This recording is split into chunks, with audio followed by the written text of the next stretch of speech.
Hello, welcome to the channel Why Stories. Enjoy watching.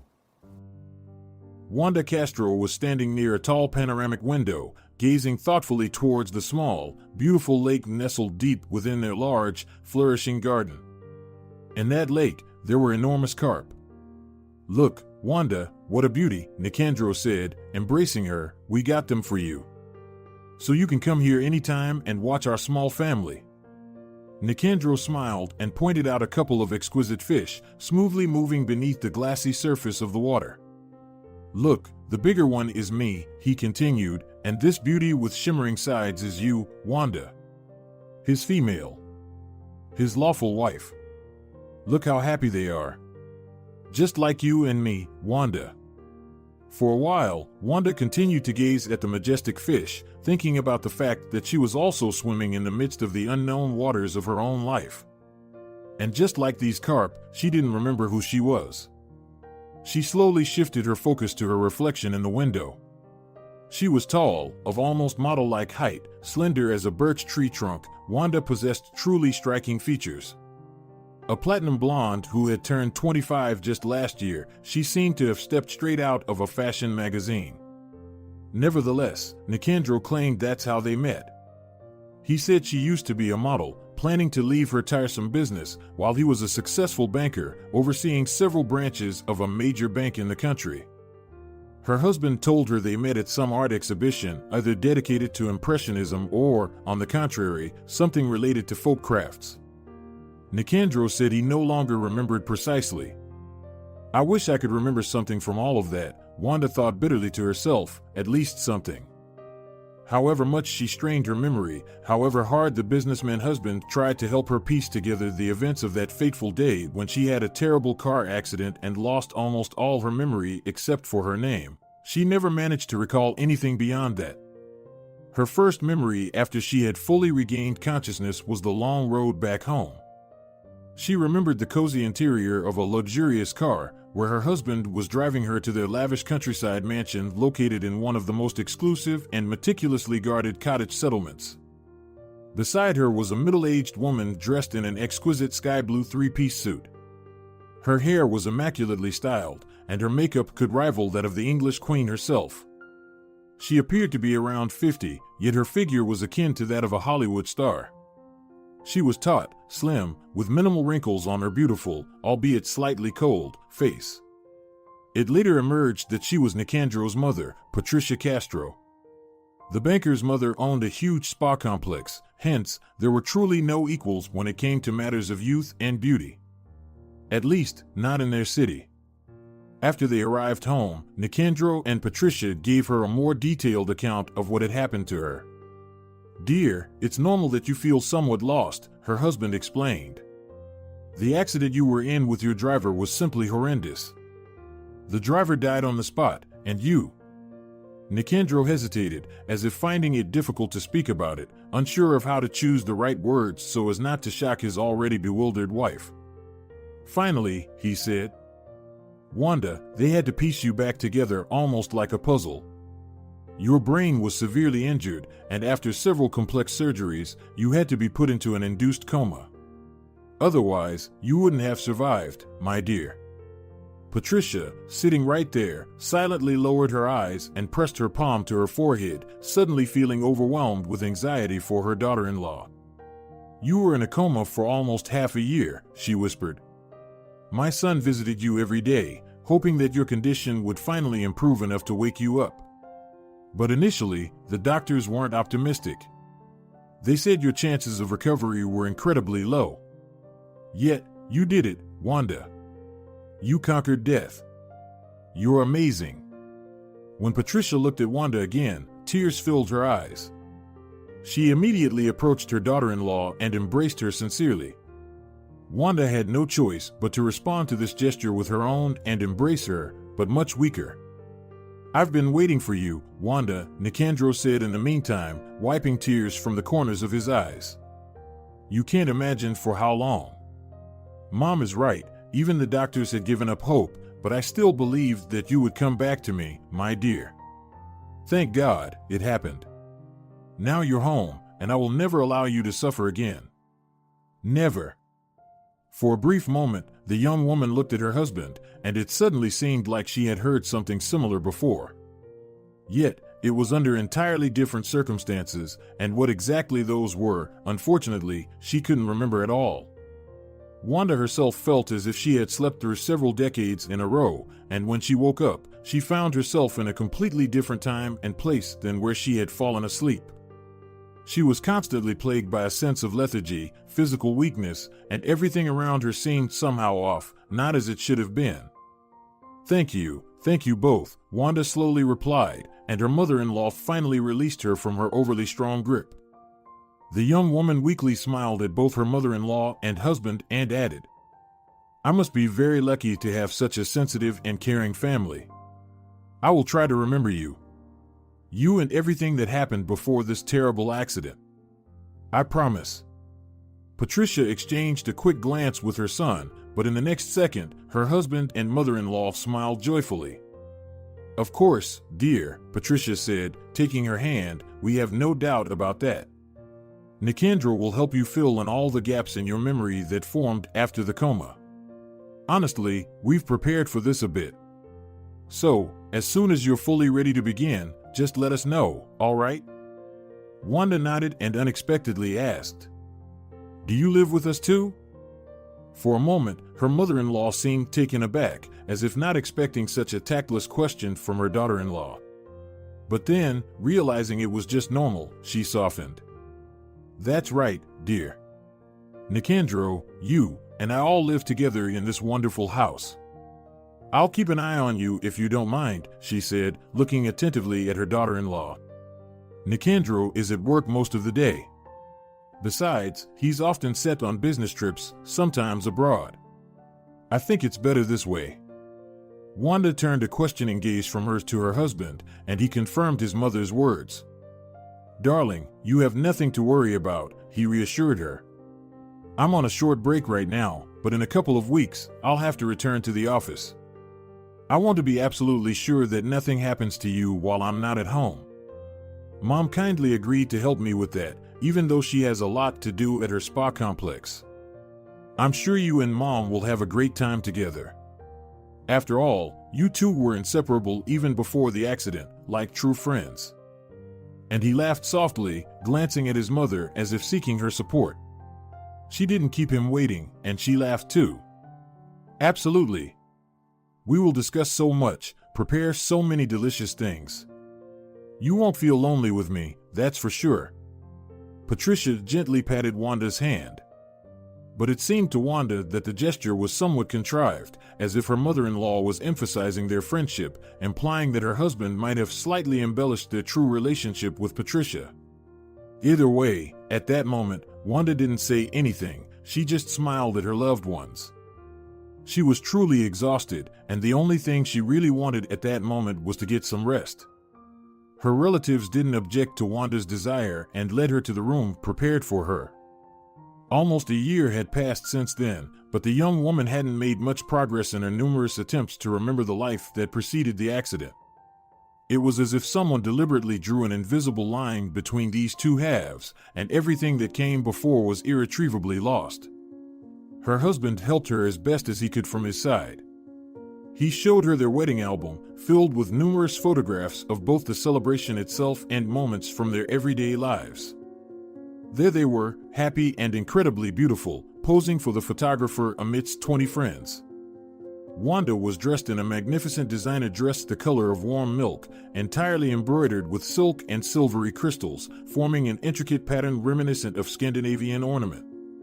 "You look so beautiful here," Nicandro whispered, kissing his wife. Wanda gently moved away. She wasn't ready to get closer to her husband, as much as he might want it. It hadn't been long enough, and she hadn't yet reacquainted herself with him or felt the emotions that, as he claimed, had bound them for the past 3 long years. "I'm sorry," Wanda whispered softly. But her husband seemed not to have heard it. Continuously attempting to be closer to his wife, he tried to embrace her, but she resisted more insistently this time. "No, Nicandro, please, I can't." "But I love you, silly," he replied, slightly disappointed. Looking at him, Wanda understood he had been waiting for this moment for a long time, and now he was left staring back at their wedding photos with a sense of disillusionment. "Fine," he said dryly. "But have you remembered anything, at least? Wanda, you can't hide from me forever. After all, I'm your husband. You don't need to be afraid of me.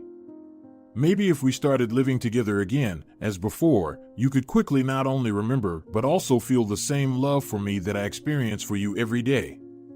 Anxiety gripped Wanda's heart. She desperately wanted her memory to return, and all the beautiful, elevated feelings Nicandro spoke of to flood back.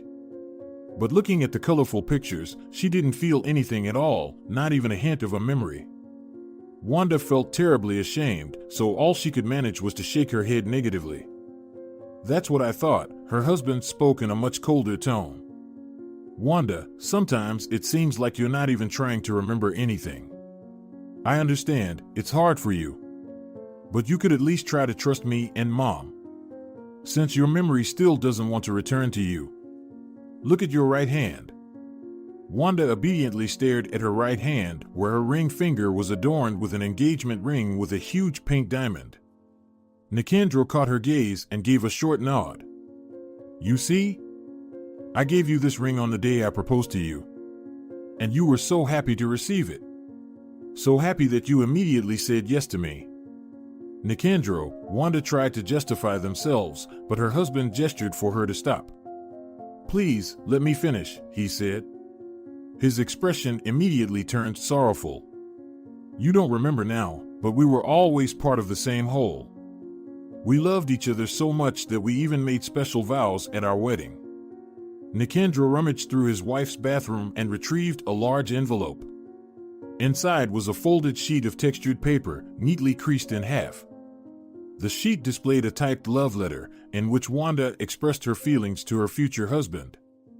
"Here. Read this carefully," her husband requested. "If even this doesn't awaken a glimmer of memories about how happy we were, then I ask, no, I beg you, Wanda, just believe me. I love you more than anything in the world. And it will always be that way." With these words, Nicandro left his wife's room, leaving her alone with their wedding vows and her far from rosy thoughts. Wanda read the letter from her husband and wept. She cried because she couldn't recall writing it or the emotions she must have felt. The vow was truly beautiful. So pure, so sincere. "Oh God, why do I remember none of this?" Wanda asked herself and the divine being the same question. Why can't I love my husband again and remember him? Even the advice from her mother-in-law didn't help, even though they cooked together in the spacious kitchen and ventured out into town, visiting places that, as Patricia assured her, Wanda loved most. It was all in vain. It seemed like there was a massive stone wall inside Wanda, and it prevented her from delving into the depths of her own memory and remembering everything. Yet Wanda was never left alone for a moment. Either her mother-in-law or Nicandro were always with her. They would occasionally head to the city for outings a couple of times a week. There, they would visit shops, restaurants, and sometimes Nicandro tried to spend time with her by going to theaters, cinemas, and exhibitions. Wanda was grateful for her husband's efforts, but she couldn't understand why she couldn't do the same things on her own, without his presence. She longed for a bit of freedom, personal space. She futilely hoped that if she could be alone with her thoughts, her memory might return faster. "No, darling, that's out of the question," Nicandro repeated to her again and again. "You're still too weak, and you don't fully control yourself. What if you get dizzy or, God forbid, lose consciousness again and fall into a coma? My dear Wanda, I couldn't bear that, you know it." "Nicandro," the woman stubbornly argued, "I'll have to venture out into the world alone sooner or later. You can't lock me up in our house forever." At the mere thought of this, Wanda shuddered. She suddenly realized she couldn't stand confined spaces and solitude. Nicandro, upon seeing his wife's reaction to his words, immediately became nervous. His eye twitched as he was irritated. "What's the matter, Wanda?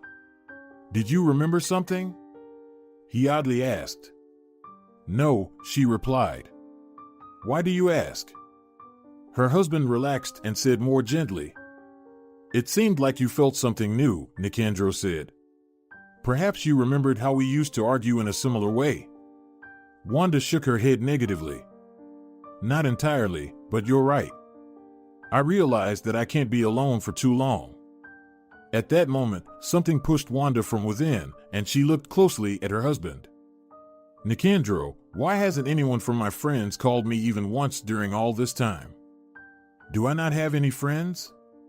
On the phone you gave me, there's no one in the contacts list except you and Patricia. And what about my parents? Where are they, Nicandro?" There were so many questions that Nicandro inadvertently began pacing around the room where they were talking. It was just one of those evenings when they were planning to attend the premiere of a play from the capital that had arrived in their town on tour. The man visibly perked up, now and then adjusting his emerald cufflinks out of nervousness, pretending to fix his appearance. "What's the matter, dear?" Wanda didn't understand. "Is there something you haven't told me yet?" "Nicandro, I won't leave here until I know the whole truth." Nicandro nervously glanced at his wife, and an unpleasant feeling surged within her. A sense that he clearly concealed something from her. "Actually, it's not an inappropriate time for this conversation," Nicandro finally said. "We're about to head to the theater, and here you are asking about parents and friends. Let's talk later." Wanda felt a sudden surge of anger and irritation. She forcefully stomped her foot on the plush carpet. "But I want to know, Nicandro. Be more compassionate. I've been wandering in the dark for a year now, without realizing who I am. I didn't ask because I thought it would be too hard for me and because I thought I'd remember everything on my own. But nothing is working, Nicandro. I don't know what to do next, how to get my memory back." Wanda felt her body start to tremble. Hysteria was setting in, and her husband fortunately noticed it. Nicandro rushed to her and hugged her tightly, trying to warm her and calm her trembling. Wanda felt like a taut, resonating string. She couldn't control her own body. "Shoo, shoo," he soothed her, stroking her back. "That's what I was talking about. It's too soon for you to be alone. I hoped that you'd be able to piece together the most important memories little by little." The man sat her down on the bed and, in a soft but mournful tone, said, "Your parents passed away a long time ago, Wanda." "What? How?" The sobbing girl could only manage to ask. Her husband nodded affirmatively. "It was an unfortunate accident during a hiking trip. Your mom and dad loved mountain outings and often went kayaking through wild river areas. One day, their boat didn't make it through one of the rapids and capsized." Wanda looked at her husband, and her eyes were filled with tears. "Have they drowned?" she asked. He nodded sadly and gently stroked Wanda's cheek. The river was very cold. Moreover, the current in those parts was extremely strong. Their death was inevitable. "I'm sorry, dear, I truly am." Wanda burst into tears and buried her face in her husband's shoulder. "God, what a nightmare. How long ago did this happen?" "Long ago, dear. You were only 20 at the time. You told me about it yourself." Nicandro tenderly stroked her head and whispered soothing words in her ear. Then he spoke cautiously. "As for your friends, I got you a new phone because your previous one was damaged in the accident. It doesn't have any other contacts since I didn't want anyone bothering you unnecessarily during your recovery." Wanda started to calm down a bit and, wiping away her tears, said, "Right. I didn't even think about that. I'm sorry, Nicandro. I feel ashamed that I could have thought poorly of you. I really did think that you were hiding something from me." Her husband just smiled and affectionately continued, "If you want to meet up with your friends, I'll share your new number with them. But please make sure to stay in touch during your outing. I need to know you're all right, understand?" Wanda nodded. This news made her feel a little better. "Well, that's settled," her husband said contentedly. "You know, I've changed my mind about going to the theater tonight. I think we've had enough emotions for the evening. How about I give you the tranquilizer the doctor prescribed, and then we'll go to bed a bit early? Sound good? Wanda thought for a moment and agreed. She was truly emotionally drained. Her husband assured her that her suspicions didn't offend him. He understood her, after all. Living without a past was so stressful. After giving the injection to his wife, Nicandro let out a sigh of relief as she slipped into a peaceful sleep within a few minutes. That evening, for the first time, he realized that he and Wanda had a long journey ahead before she would fully accept that her true place was in this house and in his heart. That same night, Wanda had a very strange dream that she couldn't shake from her mind afterward. In the dream, she couldn't figure out where exactly she was. Everything around her was engulfed in bright orange flashes. The woman couldn't breathe properly due to the smoke that had filled her lungs. Bitter and acrid, the smoke wrapped around all objects, as Wanda, the businessman's wife, struggled futilely to reach them and save them from the encroaching danger. She could feel on her skin that it was getting hotter and hotter, but she saw no way out of the smoky space. Suddenly, as if out of nowhere, two blurry figures appeared before her. Wanda couldn't make out their exact appearance, but she felt that one of them, the taller one, was a man, while the other, smaller figure clearly belonged to a child. Wanda! She heard a strong male voice ahead of her. "Where are you, Wanda?" The voice repeated her name again and again. Wanda tried to quickly shout, "I'm here," but not a single sound escaped her throat. In desperation, she clutched her own neck and suddenly heard a piercing child's voice. "Mom, Mommy, answer, Mommy." Wanda started to flounder in the blinding, fiery mist, trying to reach or at least get closer to the ethereal figures calling her. She felt in her soul that she absolutely had to signal to them that she was here, that she was alive, and that everything was all right. However, the hazy silhouettes receded further the closer Wanda tried to get to them. Finally, overwhelmed by a sense of inhuman desperation, the woman screamed into the void, watching the figures retreat, dissolve into smoke. "Wait, hold on. Please, don't leave me here. No, don't. I want to be with you. Wanda, Wanda, wake up." Nicandro called out. In that moment, Wanda opened her huge blue eyes. It turned out she had been lying in her own bed all along, and her husband was sitting beside her, leaning over her, shaking her shoulders forcefully to wake her up. It was evident that her husband was worried and sad. "What happened to you, Wanda? What did you see?" Still not fully awake from what she had just seen, his wife just shook her head, pushing her husband's hands away from her. "Everything's fine, Nicandro, nothing serious. I just had a nightmare." The young woman struggled to catch her breath and gave her husband an affectionate look. "Don't worry.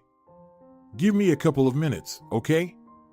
Turning to her other side, Wanda tried to regain control over the overwhelming emotions. The dream had been so vivid and realistic that she couldn't shake off the thought that it might have been a memory. But of what? And why hadn't she seen Nicandro in this strange dream? As if he had been absent from it entirely. "You screamed so loudly," Nicandro slowly spoke in the meantime. "Are you sure you don't need a sedative? I could bring you some pills if you want." Wanda looked at her husband with genuine surprise. "Are you serious, dear? Sedatives at 10 in the morning? Are you trying to turn me into a half-dead thing?" Nicandro tensed for a moment, but Wanda burst into laughter, playfully tossing a pillow at him. "Oh, I was just joking, silly. Of course, I don't mean anything like that. But really, it's just a bad dream. There's no need to pop a pill every time I experience emotions." Nicandro smiled, not out of joy but as if he felt guilty about something. However, he quickly pretended like nothing had happened. He suggested to his beloved wife that they have coffee together. "Mom even baked tzatziki for us this morning before heading to work. No matter how long I live, I'm always amazed by her incredible ability to combine being a homemaker and a businesswoman." "Oh, how embarrassing," Wanda said, pressing her hands to her face. "I was supposed to get up earlier and prepare everything. Instead, your mom had to work in the kitchen too. Nicandro just waved his hand and then gently kissed his wife on the cheek. You simply don't know her like I do. In reality, all this culinary activity, pots and pans, has always been a source of joy for her. Before my dad passed away, she was just a housewife for quite a while. She raised me, took care of my father when he came home from work. And then, when my dad died from a heart attack, she seriously got into business. Dad left us an inheritance. She used it and opened her first beauty salon. Wanda looked at her husband with genuine interest. It was the first time he shared so openly about his family. I was still a young kid back then, just 17 years old. At first, I couldn't accept this new version of my mom. But then she explained to me that in this life, you have to fight for what's yours until the end, to sink your teeth into it, and not to give up. So, I started studying economics at the university and then got a job at a bank. And gradually, I made a name for myself, and that's when I met you. Nicandro hugged Wanda tenderly, and she allowed him to kiss her for real this time. At some point, she thought that the dream that had haunted her might truly have been just a meaningless nightmare. A couple of hours later, as her husband was getting ready for work, Wanda's phone suddenly erupted with persistent ringing. Glancing at the screen, she was surprised to see that some unknown number was calling her. Answer it, Nicandro advised her, slipping on his jacket. I'm sure you'll be happy about who's calling. Really? Wanda raised an eyebrow and answered the incoming call. Wanda, is that you? She heard a squeaky, unfamiliar female voice. Yes, this is Wanda Castro, Wanda replied, looking at her husband in confusion. Who's speaking? The caller paused for a moment, then, with the same high-pitched voice, she said indignantly. No, Wanda, Nicandro told us that you're having memory issues, but I didn't think it was too serious. Wanda looked at her husband again with a mute question, who is this? But he just winked at her and pointed to his watch. In a hurry, he whispered with his lips only. Have fun there. After that, her husband left for work, leaving Wanda utterly bewildered. She remembered that Patricia was supposed to come home in about half an hour to visit her and make sure everything was okay. So, who was she supposed to have fun with? With her mother-in-law or with the person who had just bombarded her phone? The caller, however, continued attacking Wanda with relentless questions. Listen, are you serious? You really don't remember Katerina and me? It's me, Alba Santos, your best friend. Nicandro told us not to approach you while you're undergoing treatment. We've been going crazy during this time. And then yesterday, he messaged us and told us to take you out to the city. Can you imagine? Well, he's always been Mr. Spontaneity. Sorry for being so frank. Wait, Alba. Stop. Wanda tried to calm her down. Are you saying that we were friends once? Before the accident, I mean. Are you my friend? The best one, she confidently declared. Then, after a moment, she added, No, you're also friends with Katerina Iglesias, but not as good as with me. Feeling uneasy about another person entering her life whom she couldn't remember at all, Wanda suggested to Alba that they meet in the city center at the same cafe they used to go to with her husband. She wanted to talk to this girl and try to remember her. After all, Alba insisted that they had known each other for many years. However, the meeting with her friend only saddened Wanda, if not more, disappointed her. Not only did she not remember anything about the things this girl was telling her, but Alba turned out to be an extremely unpleasant person. Wanda couldn't believe she had trusted this nasty, jealous girl with all her secrets. She would never have shared anything with such a gossip girl. While they were in the cafe, Alba managed to badmouth all their mutual acquaintances with Nicandro. And even though Wanda hadn't even met half of them in person, she felt offended that Alba was so unabashedly tarnishing everyone's reputation. So, you're saying we work together in the modeling business? Wanda asked at some point, trying to interrupt Alba's endless dirty tirade. For a moment, Alba fell silent, as if her internal computer had trouble processing that simple question. Finally, she smiled uncertainly. Wanda, don't you remember our shows in Milan either? How did we discuss that famous model? She looks so stunning in all the magazines, but in reality, she's just a fat blob. I'm still amazed that agents saw potential in her. She's really a monster. She let out an unpleasant laugh, revealing her large, white teeth. Meanwhile, Wanda continued to stir the remains of her milkshake in the tall glass with a straw, lost in thought. Which one would I prefer, dogs or cats? Wanda asked again. What? Her friend blinked with her long, heavily mascaraed lashes and stared at her. What does that have to do with cats? Wanda looked closely at the girl. But this is such a simple question. You say you've known me almost since school. Then you can't know which animals I love more. All best friends easily answer such questions, especially when some of them have memory problems. One thing Wanda definitely didn't expect was for Alba to suddenly pull out her mobile phone out of nowhere and start frantically typing something to someone. What are you doing? Wanda asked with a smile. She wouldn't have been surprised if Alba had posted something nasty about her on the internet, but she didn't care. She just wanted to understand what was going on. Alba finished fiddling with her smartphone and, with an apologetic grin that was meant to pass for a smile, said, Wanda, they've urgently called me for a shoot. I'd love to chat more with you, but unlike you, I don't have a rich husband, so I have to work my buttocks off. Alba quickly got up from the table and gave Wanda an air kiss. Don't be upset, Wanda, we'll definitely chat later. And who knows, maybe you'll feel better. Ciao, darling. Catch you later. With these words, the redhead gossip girl flitted away from the cafe like a bright but silly butterfly. Wanda couldn't shake off the feeling that something was wrong with Alba. She just couldn't believe that she had chosen such a mercenary person as her friend. Moreover, Alba definitely didn't know the answer to her question. And all this fuss with the phone? She was just looking for an excuse to leave quickly and not delve into slippery topics. But what could it mean? Wanda was lost in conjecture. She had too many questions about her own past, and she hadn't received an answer to any of them yet. Hearing her own phone vibrating in her purse, she immediately picked it up. Hello, darling, how are you? Nicandro asked, calling from work.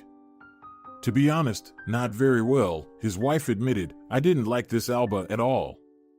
What kind of friend is she, who's only interested in fashion and gossip? Really? Her husband tensed up. You don't have to socialize with her if you don't want to. I just thought that spending time with old acquaintances might be good for you. You said it yourself. Yes, I remember, Wanda hastened to reassure him. It's just that this meeting turned out to be not as heartwarming as I imagined. I'm going home now. Patricia's already there. I could make something original for dinner for all of us today. They chatted a bit more about household matters, after which Wanda hung up and walked home. She wanted to take a leisurely stroll, be alone with her thoughts, and simply relax in silence after Alba's venomously rapid chatter. The weather that day was simply wonderful. Spring was in full swing. Apple trees were blooming everywhere, flower beds were bursting with blossoms, and the air was filled with the fragrance of floral herbs. Wanda lingered for a couple of minutes in one of the courtyards near the playground. Watching the happy little children play in the sandbox, Wanda felt an overwhelming wave of melancholy. It's such a shame that Nicandro and I don't have our own little one. I could be sitting here right now, watching over our son or daughter. Maybe that would make me feel much more at ease. The young woman sat down on a bench, enjoying watching the kids play. Some of them were happily swinging on the swings, while their mothers looked proudly in Wanda's direction. It seemed they thought envious, look what happiness it is to have a child. Suddenly, Wanda felt a sudden chill in her hands and feet. In her mind, something seemed to switch, and she vividly, as if in reality, saw herself cradling a small child in her arms. The newborn was peacefully sleeping, its eyes closed. At that moment, Wanda was absolutely sure that she was holding her own son. However, the vision didn't end there. She felt strong and gentle arms embrace her from behind. Wanda turned around to look at the child's father, and it was indeed him, she had no doubt. To her immense surprise, she saw someone entirely different from Nicandro. A short, broad-shouldered, handsome man with deep, dark green eyes and golden brown hair that differed from her husband's image. Nicandro was stocky, a brunette, slender, but slightly taller than herself. This stranger seemed to resemble a hero from ancient tales. Wanda didn't know the handsome man or the child she was holding. However, she was convinced that both of them had a direct connection to her. Could it be that Nicandro was hiding something from her? Could it be possible that she had a different family before him? But then, where were they? What happened to them? Intrigued, Wanda hurried home immediately. She eagerly awaited her husband's return so that they could discuss her vision. Patricia noticed that Wanda was agitated, so she became anxious herself. She asked her daughter-in-law to sit in the kitchen and tried to quickly ask her what had happened and how the meeting with her friend went. However, at that moment, Wanda was not inclined to have heart-to-heart conversations with her mother-in-law. "Sweetie, is there something I can help you with?" the businesswoman asked, looking into Wanda's eyes. "I'm afraid only Nicandro can help me here," she sighed. "I really need to have a serious talk with him." A shadow crossed the well-groomed woman's face, and its nature was impossible to determine. The young woman claimed that she needed some rest, and then she went upstairs to her room.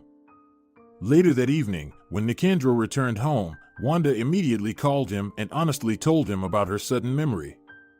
After hearing his wife, the businessman was initially taken aback, but he quickly composed himself. Wanda was amazed at how rapidly his expressions changed on his face.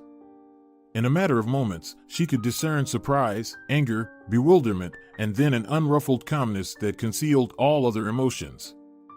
"Wanda, dear, listen to me very carefully," her husband began, seating her on the bed. "What you're talking about is impossible." "But why?" She looked at him with confusion. "Nicandro, I feel like these people are somehow connected to me, and very strongly at that. The emotions, the image, it felt so real, so familiar. If there's something about myself that I don't know, you have to tell me." Nicandro covered his face with his hands, as if trying to shield himself from his own feelings. "The doctors warned me that these kinds of consequences are possible," he slowly said. "You spent too much time in a coma, and part of your brain still remains incompletely recovered." "What do you mean, Nicandro?" Wanda asked him again. "What's wrong with me?" Her husband looked at her with sadness, even a hint of guilt. "Forgive me, Wanda. I should have told you about all of this sooner." "About what? Can you explain it to me?" Her husband gently took Wanda's hands. "It's hallucinations. The doctor said that it's a possible aftermath of being in a coma." Wanda didn't immediately grasp what her husband was telling her. When it finally sank in, she shook her head in disbelief. "No, Nicandro, no. That's the thing, it wasn't a product of my imagination. I'm certain that I saw a part of my past. But I can't figure out when it happened or who those people are to me." Nicandro looked at his wife with indescribable regret. "Darling, sometimes that's how it goes. Maybe you experienced a powerful emotional shock while looking at the children, and your mind tried to deceive you by presenting what you desired as reality." No. Wanda continued to persist. "I'm saying, Nicandro. I absolutely know that I've seen these people before. Nicandro, I told you about my dream." "That nightmare?" Her husband immediately guessed. "Yes, that one," Wanda nodded. "I think I saw the same man and the same boy there. Only it was as if it happened later than the memories from the playground." Nicandro's face immediately darkened. "Wanda, let's not try to find explanations for your delusions. I'm not thrilled, of course, that you're seeing some stranger man in your visions, but when it comes to the child..." Wanda jumped off the bed, nervously gesturing with her hands. "Nicandro, I wanted to ask you something else. Why don't we have children yet? You just mentioned that the memory could have been triggered by the playing children. What did you mean?" Instead of answering, her husband slowly got up from the bed, then calmly walked over to a small medical kit and retrieved a syringe with a sedative. When Wanda saw it, she stepped back. "No, Nicandro, I don't want a sedative. Explain to me how those children and my visions are connected." "Nicandro, what are you doing?" Fear filled the young woman's eyes as her husband began to approach her, holding a prepared injection. His face was completely inscrutable. "Darling, it's all right, don't worry so much. You just need to calm down a little. Look at yourself, you're trembling." Wanda kept stepping back until she finally felt something solid behind her. It was a wall. Panic surged within her. She turned around, trying to find a way out, but in that moment, her husband abruptly grabbed her hands, depriving her of the ability to resist. "Nicandro, please, don't. I don't want this. I'm scared."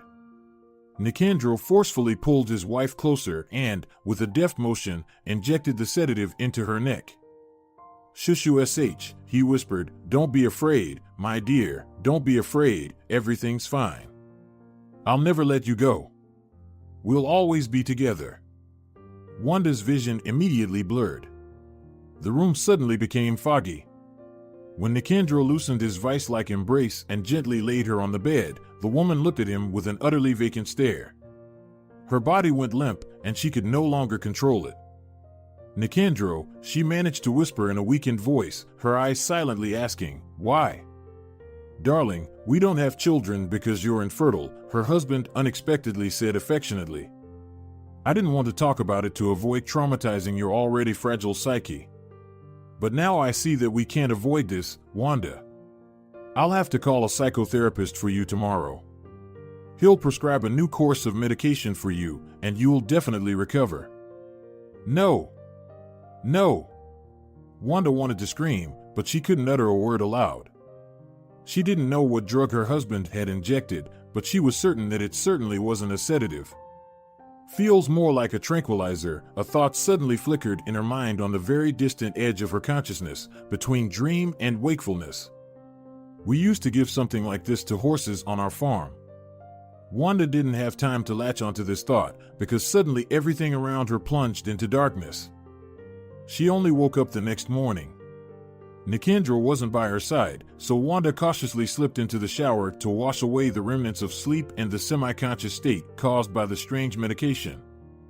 "Dear God, did I really not dream any of this?" Wanda thought, standing under the powerful streams of hot water. "Did I really remember something that Nicandro didn't like? And so he did this to me?" A wave of revulsion washed over her. Wanda recalled the horrific expression that crossed Nicandro's face when he administered the injection. "Oh God! He looked deranged. I can't stay in this house with him anymore. I need answers." Slipping out of the bathroom, Wanda got dressed and cautiously descended to the first floor. She heard Nicandro and his mother talking softly in the kitchen. To Wanda's surprise, the relatives were talking Spanish. Listening to their speech, Wanda was amazed to realize that she understood them perfectly. However, as the words gained their full meaning for her, Wanda was forced to slowly slide down the wall, sitting on the floor. Her legs refused to hold her, turning into shock-laden jelly.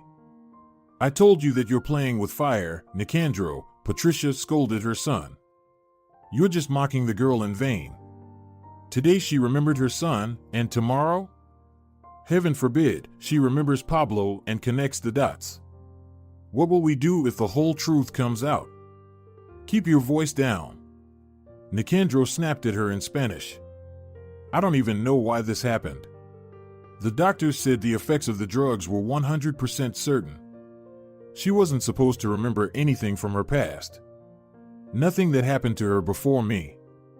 Patricia shook her head helplessly.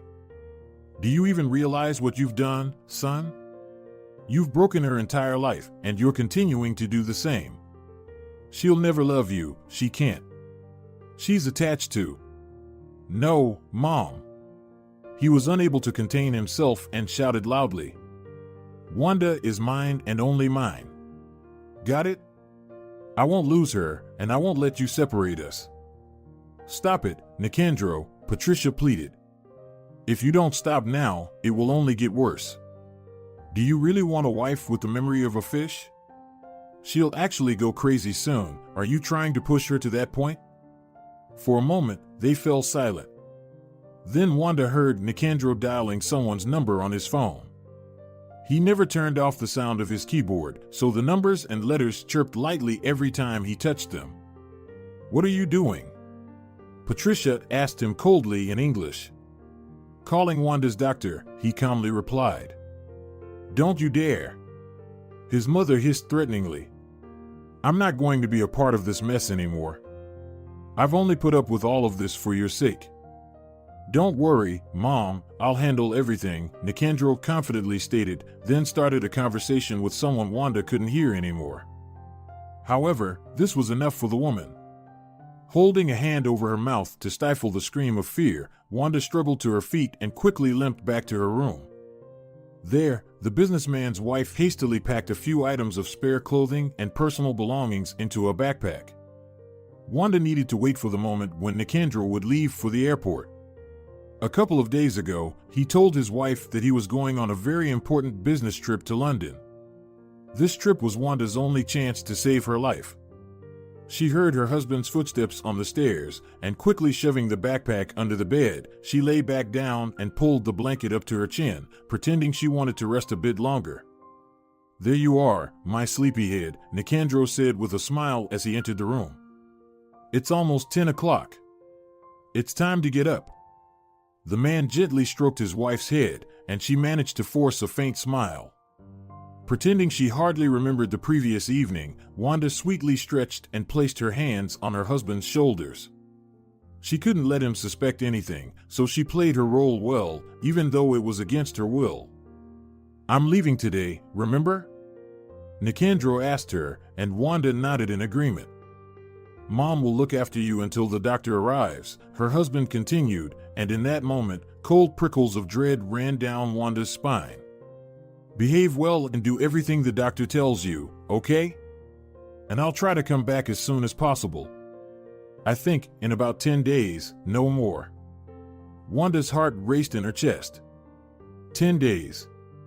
She would have almost 2 weeks to carry out her plan. "Thank you, Lord." "So long?"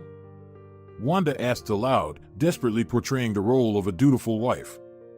"But I'll miss you by then." Instead of an answer, Nicandro kissed his young wife. "That's perfect," he said with a satisfied smile. "I like you this way much more. And forget about everything we talked about yesterday. I love you no matter what, with children or without." Wanda nodded in response and smiled back at him. Once the businessman had left the house, she immediately jumped off the bed and continued to gather her belongings. Taking a small amount of cash from a jewelry box and shaking out all the precious items, Wanda felt ready. Whatever her husband had in mind, if he was even her husband, Wanda had no intention of staying in this house for another minute. She would find the answers to all her questions on her own and finally discover who she was and how she ended up in this gilded cage. Seizing the right moment, Wanda slipped out through the emergency exit leading to the garage and, from there, stealthily made her way through the gate to freedom. As soon as the young woman crossed the threshold of the Castro estate, she felt happiness.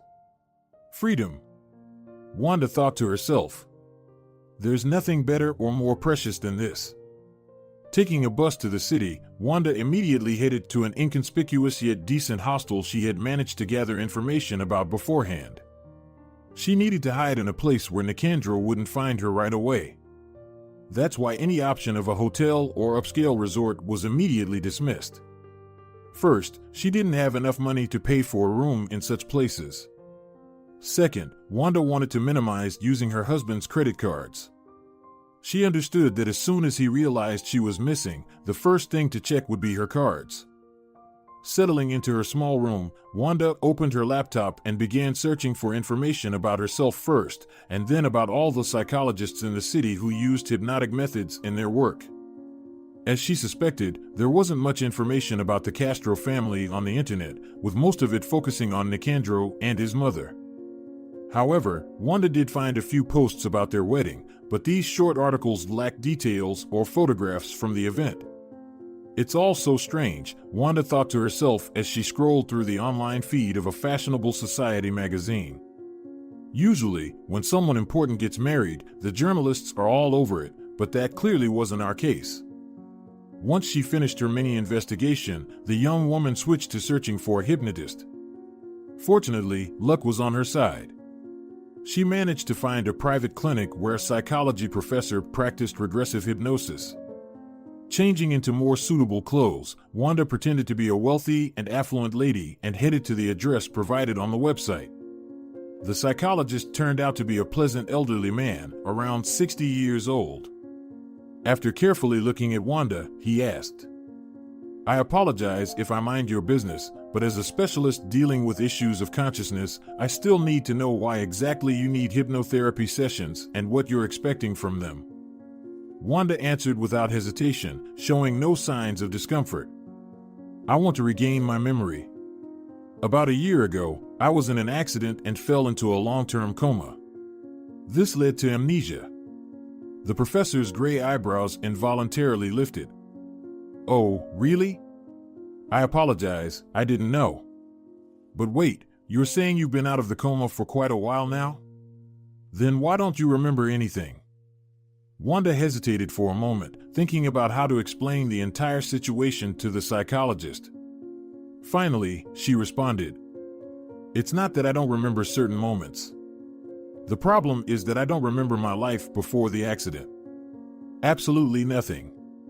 The professor looked at her, somewhat surprised. "Is that so? But that's impossible," Wanda finished his sentence. "I meant to say, very unusual. But your word suits as well," the doctor said with a gentle smile. "There are, however, some things that come to me, but they only flash for fractions of a moment. Then they become almost intangible again," Wanda whispered quietly and proceeded to tell the psychologist about her visions and dreams. Samuel Herrero, that was the doctor's name, showed keen interest in helping Wanda, as he himself was encountering such an intriguing case for the first time. He reassured the anxious woman that hypnosis sessions were entirely safe for her psyche and that she shouldn't worry about anything. "The only thing I should warn you about," Samuel told her, "is not to expect instant results. Sometimes it can take up to 6 to 8 sessions for a person to recall and reconstruct the missing memory blocks. But sometimes it can happen almost on the first try. It all depends on the depth of the psychological trauma you seem to have suffered during the accident. It's this trauma that caused your memory to block something that still causes you pain." Wanda nodded, though she was incredibly anxious about what she might uncover. But as soon as they started their first session with the psychologist, it was Samuel's turn to be quite surprised. "Wanda, I'll be honest with you. It is the first time I have had a patient like you," he candidly confessed to the young woman. "Usually, I can retrieve something related to early childhood or youth from someone's consciousness. But you," the psychologist spread his hands and smiled, puzzled. "You're like a blank canvas, a notebook with only white, empty pages inside." Wanda felt the blood drain from her face.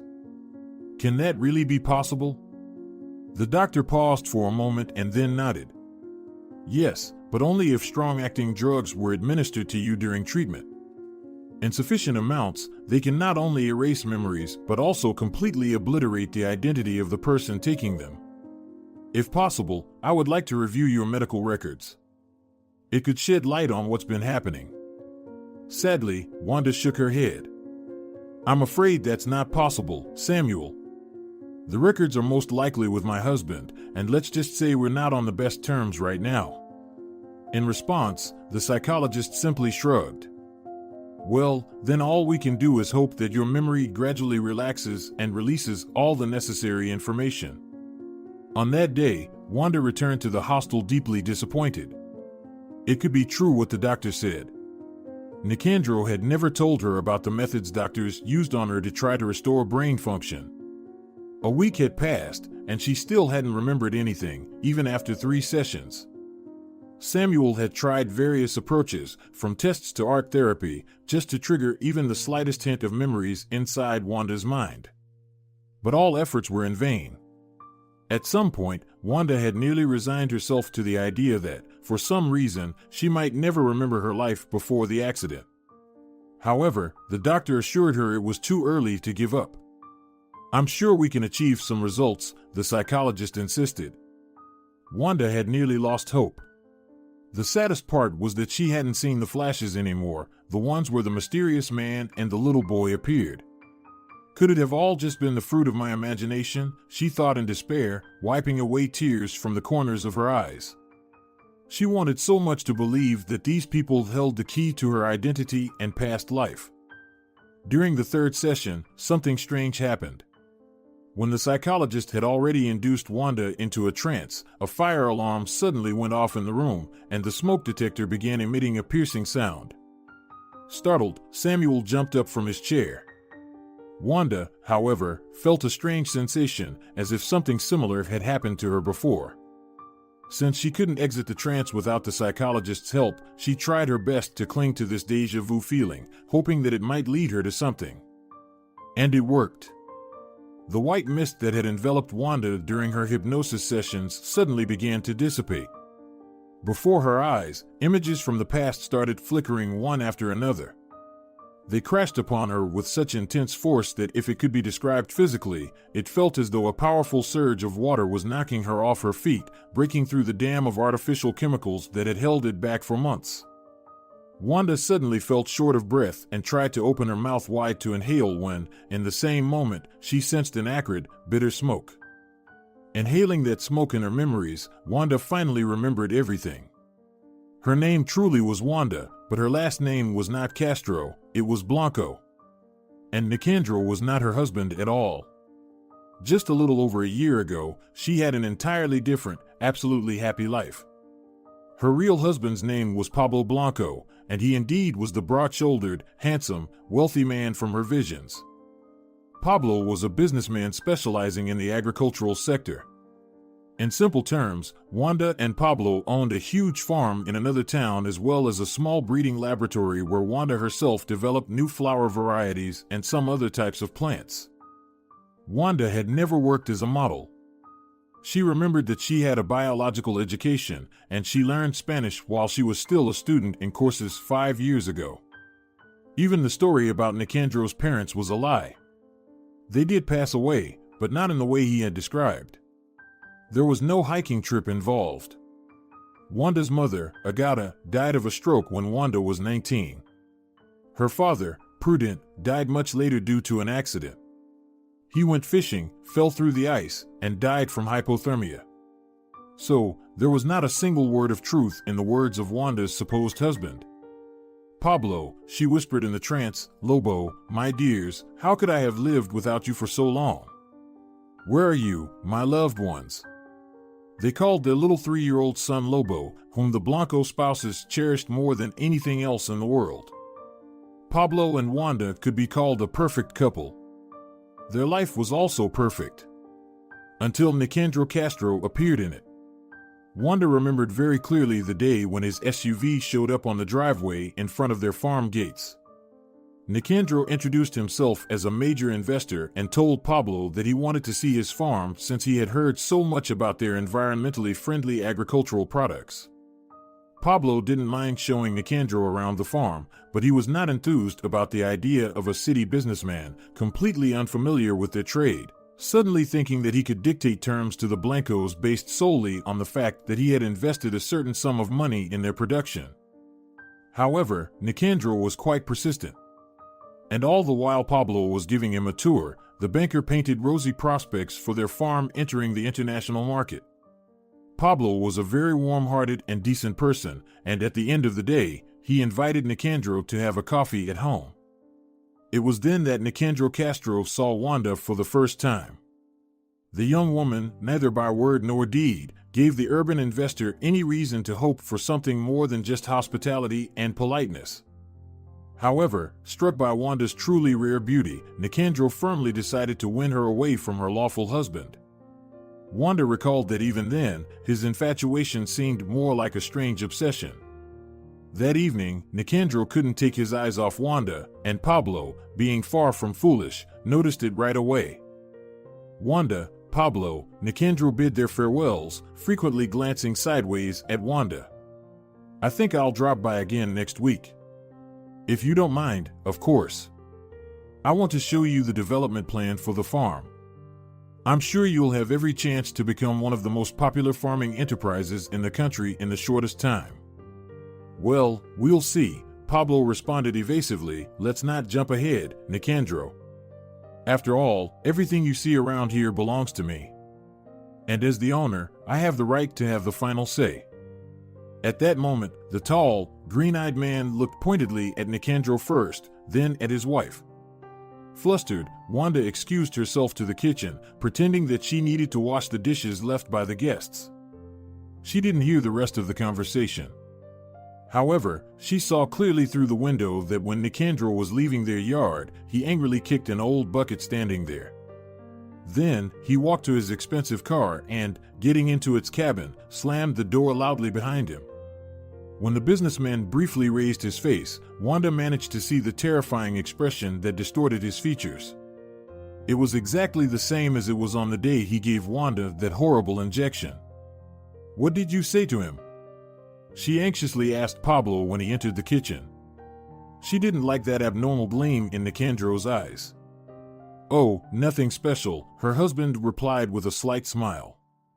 "Don't worry, my love, it's just men's business. There's no reason for him to be offended, believe me." Wanda tightened her lace shawl around herself, watching the investor's SUV disappear in the distance. "I don't like him," Wanda honestly confessed to Pablo back then. "There's something dangerous about him." Pablo chuckled softly and pulled his wife close to him. "Don't worry, Wanda. This city slicker will come to our farm a few more times. And when he realizes he has nothing to gain here, he'll retreat back to the capital." The man was right. Nicandro did indeed come to their farm 3 more times. During their last meeting, Pablo and Nicandro had a heated argument, mostly because of Wanda. Nicandro seized the moment when Pablo wasn't around and forcefully pressed his young wife against the wall of the greenhouse, where she happened to be working that day. Before Wanda could even scream, Nicandro literally pounced on her with kisses. "Wanda, my dear, sweet one," he whispered, trying to leave numerous traces of his lips on her face, "you're the true queen. Why are you living with such a simpleton as Pablo? Come with me to the city, huh? You'll have everything you could ever wish for, cars, money, and jewels. Just be mine, Wanda. You must be mine." Wanda felt almost physically sick, trying to push away this clingy, slippery businessman. She managed to break free from his grasp and grab a nearby digging shovel. "Have you completely lost your mind, Nicandro?" Wanda exclaimed. "I love my husband, and our child is growing up. Aren't you ashamed to behave this way? My husband let you into our home, and you dare to do such awful things." Nicandro smiled, raising his hands in a conciliatory gesture. He took a step towards Wanda, but she waved the sharp edge of the shovel in front of him. "Don't come any closer." Wanda felt herself sweating from fear and disgust. "Get out of here before I tell my husband everything," she threatened. "I already know everything, dear." "I saw it all," came Pablo's voice from behind Nicandro. "What's the matter with you, Nicandro? Why are you acting like an asshole?" With these words, in a single motion, Pablo grabbed Nicandro by the collar, treating him like a pesky stray dog, and escorted the businessman into the yard, where he forcefully threw him to the ground. "What do you think you're doing?" Nicandro almost squealed, trying to get up from the ground. "How dare you? I won't leave a stone standing on your farm. I won't see you here again, you dressed-up pheasant," Pablo shouted sternly at him, "or I'll rip both your legs off and hang your body on a stick like a scarecrow in my garden. You'll scare away crows." The businessman's face displayed that same mad expression, mixed with feelings of anger and his own helplessness. "And do you really want to spend your whole life with this barbarian, Wanda?" Nicandro roared, addressing the farmer's wife. "Why spend your best years with this uncultured brute? You could be a princess, a queen. You just need to say yes to me." Nicandro screamed all this while slowly backing away from Pablo. The giant man looked at him as if a plump cockroach was crawling in front of him, a cockroach that was also trying to assert its rights, attempting to feast on the table. "You have 10 seconds to get in your car and permanently leave my farm," Pablo's voice sounded threatening. "Otherwise, you can blame yourself." "So, 10, 9. You'll still be with me, Wanda." Nicandro shouted for the last time, practically crawling into his car. "You just don't understand yet. You must be with me, Wanda, you must be mine." Pablo pretended as if he was going to strike at the businessman, but Nicandro had already started the engine and, a minute later, was leaving their yard, cursing at the farm owner. Trembling like a leaf, Wanda embraced her husband, and he comforted her for a long while, promising her that she would never see that scoundrel again. At that time, Wanda prayed for it to be true. Yet, deep inside, she still had an unsettling feeling. People like Nicandro never give up on what they desire, and soon the Blanco family had to come to terms with this fact. Just a few days later, Wanda woke up in the middle of the night when she sensed the strong smell of smoke and heard Lobo crying. Jumping out of bed, she was horrified to see 3 huge thugs in masks bursting into the room where she and her husband slept. "Lobo! Pablo!" she cried out, squinting to make out anything in the smoky room. However, there was only silence in response. Catching a glimpse through the window, Wanda was horrified to witness their beautiful wooden home being consumed by flames. Everywhere was a fiery inferno, and her husband and son were nowhere nearby. Wanda didn't understand what had happened and where her entire family was. Yet, her loud screams caught the attention of the thugs. "Ah, there she is, look," one of them hissed, slowly approaching Wanda. "Come on, grab her quickly," the second thug muttered. The boss ordered him to take her straight to the hospital. "They say they have experienced people there who will take care of her." "No!" Wanda screamed in desperation as the 2 goons roughly seized her by the arms and dragged her towards the staircase leading downstairs. Wanda resisted with all her might, but how could she overcome such brutes? "Quiet, you fool!" One of them slapped her, and Wanda involuntarily fell silent, curling up in pain. "Otherwise, you'll end up roasted here together with your fiancé, and no one will pat us on the head for that." After these words, Wanda felt something very thin and sharp pierce her neck. "A needle," she managed to think before losing consciousness. "They're trying to poison me." Wanda's memories of what happened next were very vague. Sometimes she saw the faces of doctors in white medical masks leaning over her, and at other times, Nicandro's satisfied face surfaced. Apparently, he initially drugged her, sent her to some private clinic, where they treated her so well that they completely erased the young woman's memory of her previous family and life. "Wanda!" She heard a voice through her memories. "Wanda, wake up. Listen to my voice. Wake up on the count of 1, 2, 3. Wanda abruptly opened her eyes and sat up on the leather couch where she had been lying all this time, immersed in her own memories. "Samuel, it worked. I remember everything now." Her hands trembled with excitement, but she was still happy to have regained her memory and identity. "Wanda, you were shouting so loudly while you were in a trance," the psychologist began, somewhat perplexed. "I didn't understand much of what you were saying, but it's obvious that you were having a dialogue with someone." Wanda got up, warmly thanked the elderly doctor. "Thank you, Professor. I can't explain everything to you right now, but I urgently need to go to a certain place to make sure that everything I saw is real. Just remember to come back to me again later. We need to fill out some documents regarding the work done."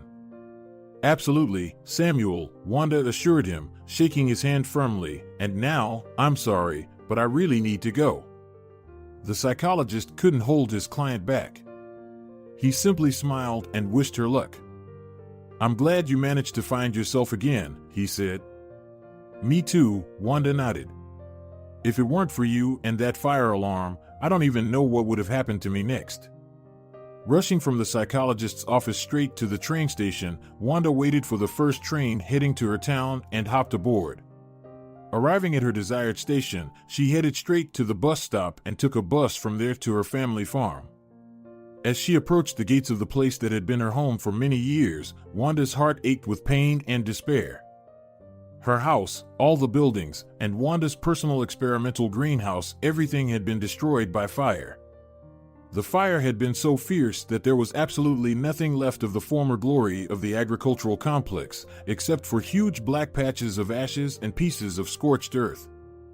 Kneeling before the burnt-out skeleton that had once been her home, Wanda burst into bitter tears, unable to contain the emotions that had been building up inside her for so long. The most dreadful part was that she still hadn't found out what had happened to her family, her real family. At that moment, she heard the roar of an engine nearby, and within a few minutes, she saw Nicandro's SUV standing before the half-collapsed gates of the farm. "Wanda, are you out of your mind?" An enraged Nicandro lashed out at her. "What's this supposed to mean? I should have been in London for 3 more days, but I flew back here after my mother called and told me you disappeared." She's nearly climbing the walls with worry. She's been afraid to tell you about your escape for so long. Are you enjoying the ashes? Nicandro approached the woman and forcefully made her look at him by tugging on her arm. Wanda raised her eyes to him, dark like the sky before a storm. She slowly rose from her knees and, summoning her strength, struck Nicandro across the face. "Don't you dare," she whispered, her eyes filled with hatred as she stared at her tormentor. "Don't you dare tell me what to do. You destroyed my family." Nicandro looked at Wanda in astonishment, but she didn't let him utter a word. "Yes, I remember everything now. How could you do this to me? You're not even my husband, you're nobody. You just wormed your way into our family like a parasite, like a rat, and you destroyed everything, absolutely everything that Pablo and I had built so with such effort." Wanda began to choke on her sobs, but was determined to tell Nicandro everything she was thinking about to Nicandro. "I know there was no accident or coma. You simply handed me over to some private hospital and poisoned me with all sorts of crap to make me forget everything. Where's my family, you bastard? Where's my husband? Where's my son?" With each question, Wanda struck Nicandro with her fist against his chest, trying to channel all the pain of her shattered heart through this physical outlet. Finally, Nicandro caught both of her hands and pushed Wanda away. She fell to the ground, covered in dust and ash that seemed to have become ingrained in the local soil. "Yes, I took you away. I rescued you from this rural swamp and showed you a normal human life, because you were made for that kind of life, not for all this." Nicandro gestured around at the ruins of the farm. "If you want to know, I held on to the hope until the very end that you wouldn't try to find out anything about your past. I thought my love for both of us would be enough. But God, how wrong I was." Nicandro slowly circled around Wanda, like a predator circling its prey. "I even set fire to your house, along with your useless husband and your entire farm. I hope that if there wasn't even a reminder of who you once were, you would finally come to your senses and choose me. Me and our wonderful life together." Wanda was trembling all over, but she held on with her last ounce of strength. "You scoundrel!" she yelled at him. "I'm going to file a report against you. You'll be arrested." Nicandro only smiled unpleasantly. "No one will prove anything, my sweet." "How did you find me?" Wanda asked in desperation. "Were you tracking me?" Nicandro smirked. "I pinpointed your location through the tiny tracking device I placed in your phone. As soon as I arrived here, I headed straight for the place where you were supposed to spend these few days. When I learned that you went to a psychologist, I realized that anything could happen. So I followed you right away." The man circled around Wanda once more. "And if you're so eager to know where your child is, I'll tell you. He's in an orphanage. I just don't know which one. I ordered my people to drop off your kid to them, but I won't tell you where, so you won't have the chance to find him if things go wrong." Wanda slowly got to her feet, staring at him with all the hatred she could muster. "You're a monster." She spat at him. "We will never be together. Even if you become the last man on earth, even if you erase my memory completely, and I won't remember my own name, we will never be together. Do you hear me? Never. I hate you, and I will always feel this hatred. It's in my heart. Just like I felt that you were nothing to me. Just like I felt that I have Pablo, the man I will love with all my heart forever, even after his death. Exhausted, Wanda bent over, expecting that the businessman would probably want to kill her now. To her immense surprise, Nicandro's face twisted in an expression of genuine emotional pain. However, it only lasted a moment. Afterward, he looked at her with contempt. Fool! What a fool you are, Wanda! I gave you everything, I gave you all of me.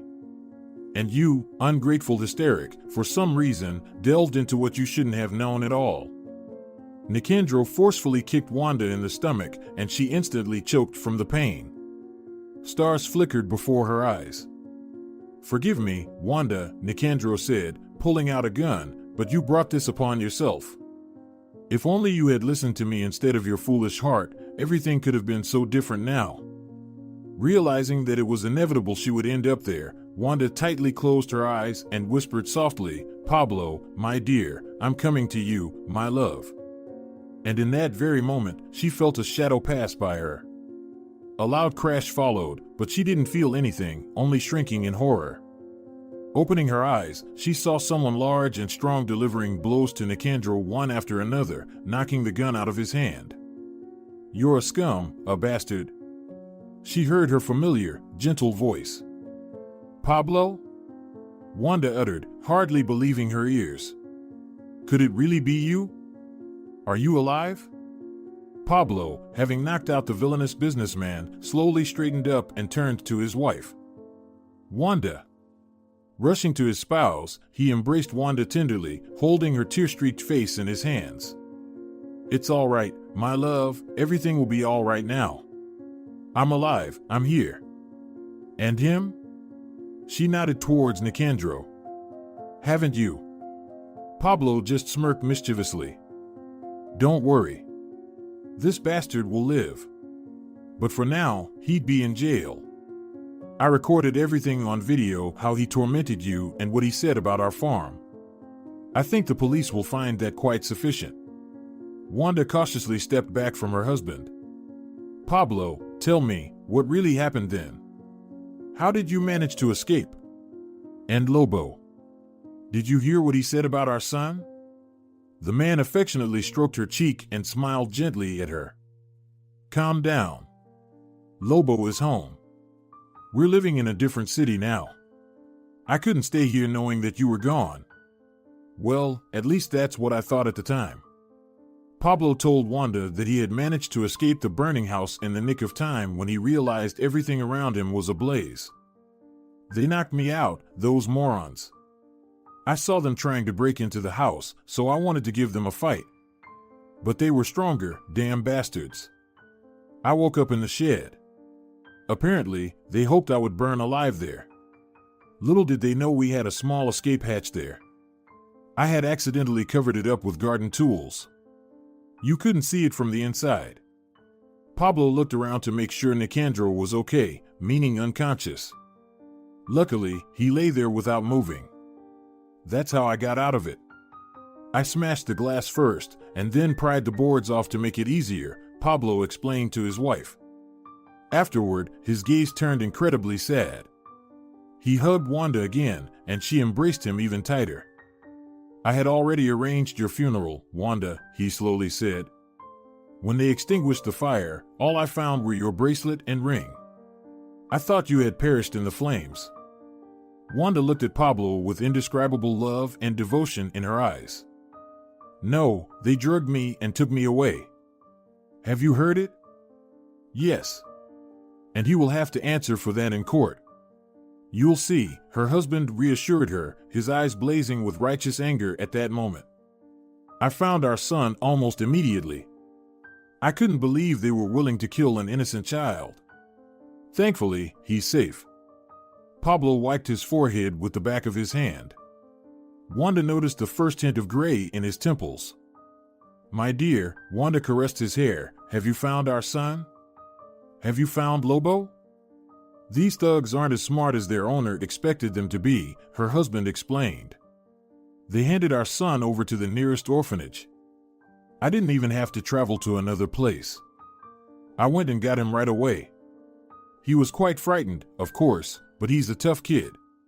He said, "Daddy, I was waiting for you to come for me, believing that you'd rescue me from the bad people." Wanda couldn't contain her emotions any longer, so she passionately kissed her lawful husband. "Take me home, please," his wife asked. "I really want to see our son and spend time with you in our new home." Pablo smiled, and tiny wrinkles gathered at the corners of his eyes. "Of course, my love. But first, I'll call the police. This gentleman should be imprisoned." When the police arrived, Pablo explained everything in detail and showed them the recording. The detective was shocked to know that such an influential person as Nicandro could commit such a monstrous crime due to an obsession with a woman, even if she was as beautiful as Wanda. So that the false husband of Wanda faced a long prison term. His mother, upon learning about what happened, immediately left for another city. She no longer wanted to assist her son in his crimes. "You have started all this trouble, you have made a mess of things, now you must beat the consequences," she said to Nicandro as she left. Pablo and Wanda returned to their new home in a neighboring city. Despite losing almost everything, Pablo remained optimistic. He hoped that with time, he'd be able to build a new farm for their family and start over. He still maintained connections with some of his former employees, so he had no doubt about his success. Lobo, upon learning that his mom was alive, considered it a true miracle. The little boy, now almost 5, lit a candle at home every day for his mom's health because he loved her so much and missed her greatly during the time she was effectively captive to businessman Nicandro. The Blanco family was back together and genuinely happy now. They managed to overcome trials that not every person experienced. Wanda sincerely believed that only her dedication and faith in her heart ultimately helped her remember her beloved husband and son. And they've managed to find themselves again. If you're enjoying it as well, leave a like and subscribe.